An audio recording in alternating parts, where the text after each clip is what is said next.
Okay, the issue of state capture, Ascon Kamili.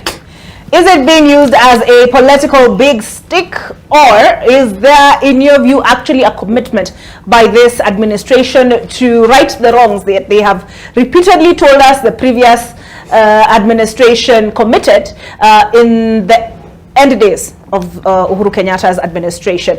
The reason I ask that is because the Deputy President the other at ISPAC event in Mombasa talked about they will soon, there's the whole state capture, talk of the state capture bill, and so we will soon know who did what in the previous administration, the alleged looting that of the public coffers. Is this because Uhuru Kenyatta spoke in Mwingi and said Munikome? Or as in you cannot, he said every time something goes wrong, ata mama kishindwa kushika mimba, what was it he said? Yeah. Ni Uhuru nani? Uhuru Kenyatta, is Uhuru Kenyatta's fault. Yeah. Your thoughts? Just to add kidogo on what my colleague on the far end was saying, she's quoted a philosopher that maybe so many of us or people down there might not be able to relate with, but I would want to bring in what is happening in Kenya today, and just to buttress on what she says, that progress is very disruptive. You have to have people fighting and crying here and there.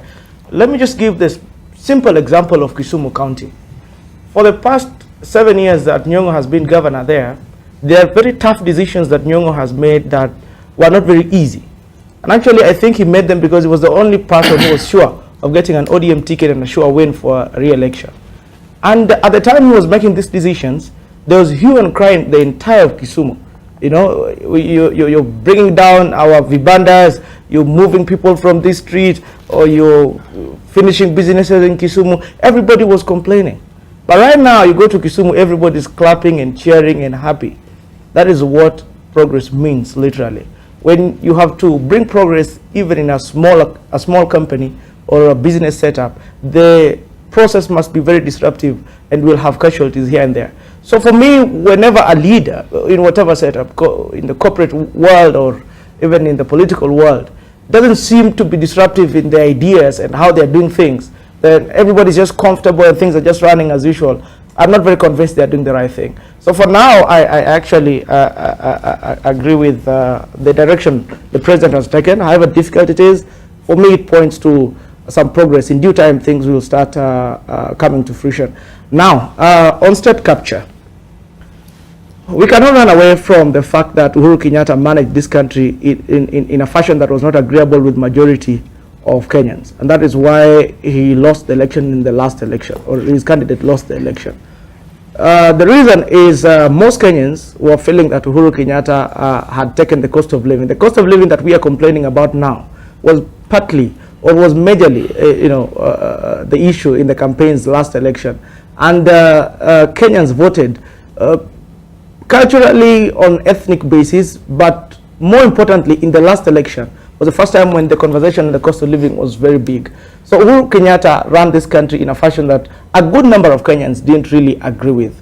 So we are not going to divorce him from the affairs of this country, as he says, oh, mnikome, mniwache. No. The conversation about Uhuru Kenyatta and his tenure must always come up. But that is not to give the current administration a leeway or, an avenue of always, going back and say, it was Uhuru who did this. While it is important to keep reminding the people that we're in this situation because of the decisions that were made by the previous regime, it is important that we realize that Kenyans actually need answers. We knew there was a problem. That's why we elected you, because you promised that you have a solution. So give us a solution. That is what they want. But as this solution is being implemented, there is no harm in reminding the people that there was actually a regime that, sank us in this hole. Nordin has raised a very important point about state corporations and how they want to be privatized, and also still borders on the question of accountability, as they addressed earlier. You remember there was a conversation around privatization of Mumias and all the other sugar companies that were not doing very well. And a conversation ensued. The common person was asking, there is land here, this is what we've been doing, how then are we going to know who's taking over? And the government had to back down and agree with the people that We are not going to go that direction of fully privatizing these farms again. And that is what accountability, in my understanding, should be. You know, when you want the government to do something in a way that you think is more agreeable, put them to task. There are institutions that then can be used to, you know, bring the government to a table and have a discussion with them. And they will, most of the time, if you have a listening government, they will agree with you. State capture is not new in this conversation. And actually, this is why I am happy that the government is very keen on implementing what they have talked about. You remember that this state capture was coming up when corruption was an issue on the Azimio side. Azimio kept on saying that the William Ruto KK regime is full of corrupt people and this and that. And then they responded by saying that there is state capture. There are people who are around the president then, President Uhuru Kenyatta, who was stealing from the government. And it is good that this conversation continues. As to whether they're going to go full hog and ensure that we investigate and understand what exactly this state capture is, that is another thing. But I'm happy the conversation is continuing. You remember when the president was talking about extrajudicial killings, and he wanted to put some police officers, you know, behind bars and prosecute them, and so that the country could know this, what they called the cabal that was using the police force to, you know, kill people and stuff like that and have them lost. There was a lot of problems in the country. The police went on a go-slow, you know, there was insecurity all over. Those are some of the details of these investigations that we don't get to realize sometimes. You can imagine there was an allegation that the current chief of defense was involved in, you know, messing up with the elections in the country. You know, if you imagine that you want to start investigating the military, what then would come as a consequence to that? This is what I'm trying to imagine right now. We talk about state capture. It borders on very powerful people, I want to believe, in this country. And investigating this as keenly as we are asking now, I don't know what consequences it could have, but I just want to imagine that it should be done and done conclusively so that Kenyans have a good picture of what the government keeps on mentioning. We have had people stealing $2 billion, taken to their private banks. We've had people steal land from here, take them to their mothers elsewhere. We have had Pandora's box. I mean, we want to understand what exactly this state capture is. Are you referring to one person or people? It sounds to me like you're referring to a particular person. But Jim, India, this is what Kibani Shunga had to say on the subject. The State Capture Commission will guide the country not to ever repeat past economic mistakes and private business-inspired policies as we forge ahead. It will as well end the culture of impunity as public officers use their offices to loot the country. It will help us repatriate all the loot stashed in safe havens. Is this Kenya Kwanza, in your view, making good on its election pledges, or is this about keeping Uhuru Kenyatta on a leash? So, you know, as you said, I said before here that Uhuru Kenyatta was the boogeyman in the last election. And anytime that this administration has had any form of scandal, like right now, we have all these questions around the 17 billion oil and whatnot, they unleash Uhuru Kenyatta. They throw Uhuru Kenyatta at us, and they keep us dazed with Uhuru Kenyatta. And I mean, I'm not a conspiracy theorist, but Uhuru Kenyatta might be playing to, I mean, the guy just shows up right on cue.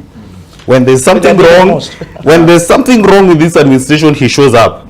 And then we are kept busy and politicking about Uhuru Kenyatta for quite a while. And then the next thing we know is we've forgotten about the 17 billion oil that Anne the Hustler owned.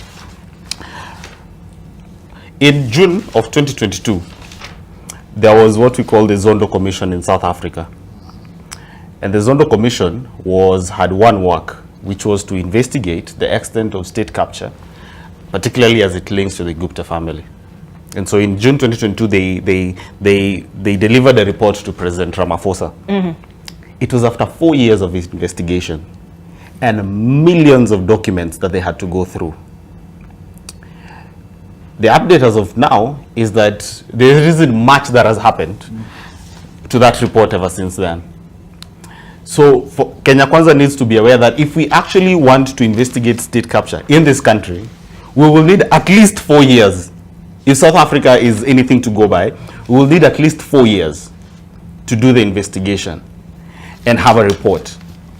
They have about 3 years left now in their reign. But one of the things that the Zondo Commission did is they did not just throw words carelessly at us the way Kenya Kwanza does throw words carelessly. and tell us state capture without telling us what state capture is. One, they acknowledge, if you look at Kenya's legal system, state capture is not a crime. There's no crime called state capture. Our constitution does not define state capture. Our legal frameworks, and maybe the lawyers here might help us, do not define state capture, at least as far as I'm concerned. It does not define. So what is state capture? When we talk about state capture in itself, I can't be arrested and prosecuted for state capture. All right, so we will have to go into the legal definitions of what state capture is, make it a crime to actually participate in that. But the Zono Commission went ahead and started naming very specific people, naming very specific companies, because state capture is basically private interests taking advantage of public resources and public power. So you have people repurposing, budgets are done, but budgets are done what we call budgeted corruption, right? So budgets are done with private individuals in mind. So we are allocating 10 billion for roads, but we know that this road will actually go to so-and-so. And the one place where they found that state capture happens a lot was through the procurement process. That a lot of these private institutions do not go through the regular procurement processes. There's total disregard for how tenders and awards are allocated. A lot of these people, because of the nature with which they won these contracts, end up doing shoddy jobs. You end up with leaking roofs at airport. You end up with entire roads on your way to Garissa swept away. A new road, an entire section of the road just swept away. That's how that's how state capture manifests. That you have people who gained contracts illegally, and so they have no business doing proper work because they can't be held accountable. And they know a lot of times because they give kickbacks or because they had already paid it during elections. And so you sponsor candidates and give money to candidates, and when they get into office, the way of paying you is through that. And I've always said one of the greatest loopholes to state capture is that the financing, how we finance elections in this country, and the laws around elections financing, and political parties financing, because that is the loophole, that when you allow private individuals, that they have a loophole through which they can actually fund elections. They have loopholes through which they can influence the outcome of elections. Then, ultimately, it means that when these individuals get into power, and we're talking about it all the way from your member of county assembly, your governor, your women representatives, your MPs, your president, all these guys, if there is a private individual who is influencing their elections and their campaigns, they will have to pay, because private individuals don't do charity. They do profit making. That is their entire business model. So they will have to reap these dividends. And the only way that they reap these dividends is that then we have a situation where state resources are then repurposed for their own personal benefit. Now, is this something that is an exclusive Uhuru regime type of tactic? That is not true. Can we see examples, even in this regime, where private individuals and private institutions, including the recently revealed G2G deal, where we know that private institutions are benefiting from public resources, allegedly, irregularly. I was told if you start with allegedly, you're good. Allegedly, irregularly. Then we have quite a number of other examples of, you have telecommunication companies that try to manipulate elections or give away data to government institutions. So the whole question of state capture, in my opinion, is alive and well in Kenya. Okay. It serves the political elite today and yesterday. So if we want to go into state capture, a commission of inquiry into state capture, it will implicate a lot of people, and we should.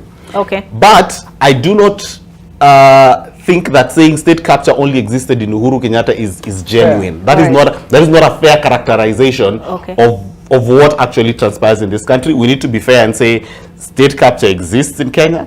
We want to deal with it, and if you want to deal with it decisively, but I am wary of commissions of inquiries. Okay. All the reports are gathering dust at either the office of the president or at the AG's office. All commission of inquiry reports. So what will make this one different? Okay. So I am tempted to say we continue this next Friday, and I know you guys came fast, and now you're answering the main topic last. Can you do a minute each? And I promise I will make it up to you. Are we at 8 already? You see, let me tell you something. The wife said the state culture first came, to the best of my memory, courtesy of the World Bank in the 2000 when they were talking about certain Asian countries. You see, Jim asked about definition of state capture. You see, state capture is more or less the use of groups, certain groups, like he mentioned the Guptas in South Africa, certain groups to appropriate decision making in government so as to strengthen the economic gain. The Guptas, like in South Africa, were so strong that they could offer you cabinet positions. Like Jim Utakwei. They were so strong that they could influence government policy. So let's bring it home. The sad reality is that if we are going to talk about state capture, let us be to alive the fact that we've had it since independence, let's be honest. Because we have certain people who benefit. And I'm sure this current government cannot have a serious state capture discussion because it will implicate even them who are in office. And to the best of my knowledge, suicide is illegal in Kenya. I doubt they would hang themselves. So the report that we might get will be an anticlimax that will go nowhere because it's like the corruption we fight. Proximity to power means you cannot be touched. And that is why we've never won that war. So for me, I believe this is just a rhetoric, as he says, and to keep us busy so that whenever you ask questions on expenditure, questions on this 17 billion oil, questions on now Murkomen is telling us the most absurd thing that they intend to have a flagship project of the president by constructing an airport adjacent to JKI. That is the most nonsensical thing you can ever see. Because that means two things. Entrepreneurs and a grand scandal is going to come. Why don't you just refurbish JKI? What is the issue of telling us you want to construct an entire new international airport adjacent to JKI? What does that even mean? All so right. it takes me back to Linturi when he said the government lost money in the importation of rice. So is there still captured today? Yes, because I like the fact that those who are in office right now, courtesy of the proximity to power, are going to enjoy government business. And I believe, and I end by saying this, I have resigned to the fact that every government will have a grand scandal. For them, already we are seeing. We have 4 years to realize just what they will embark on doing. All right. Finally, Patricia, is it naive to imagine that politicians can hold other politicians accountable in our current system? I think not at all. In fact, I'm going to disagree with the gentleman and say there is currently no state capture in Kenya. In this new administration, I can see the eyes. There's currently no state capture. They've just passed this bill. I don't know which reading it's gone through. It's gone through the second reading. The conflict of interest bill. This is the first time in the history of our nation that a sitting government is doing this. They used their numbers to the advantage of the people, to the advantage of the treasury and what we collect in terms of safeguarding the resources. The conflict of interest bill, it's stellar. It gives penalties of up to 4 million if you're caught with any of the offenses. And some of the definitions of what state capture will sort of encapsulate is in this bill. It talks about even universities. They'll hold you accountable because that's state capture. The government has a stake. Talks about primary schools that are public schools. The government has a stake there, and so if you misappropriate those funds, you're going to be found liable. It talks about any institution that the government has assets, land or whatever, or it's just a stakeholder, or there are any resources, public resources directed to these institutions, you're going to be liable, you're going to be held liable. So the conflict of interest bill is fantastic. First time in our history, they're going to do it. They've started the process. And I feel like we need to give credit where it's due. This is the first time it's going to happen, and they're going to hold each other accountable. People are going to go to jail. People are going to pay these fines of 4 million or go to jail for 10 years. Okay. So I will have to dedicate another show to this subject. You have because we have not done it. No. You didn't hear the music. They're signaling me. That's it for AM Live this Friday. I want to thank my panelists, Ascon Kamili, Jim India, Nudin Hagai, Patricia and Jirwa. Thank you so very much for your input. Morning Fix coming up next.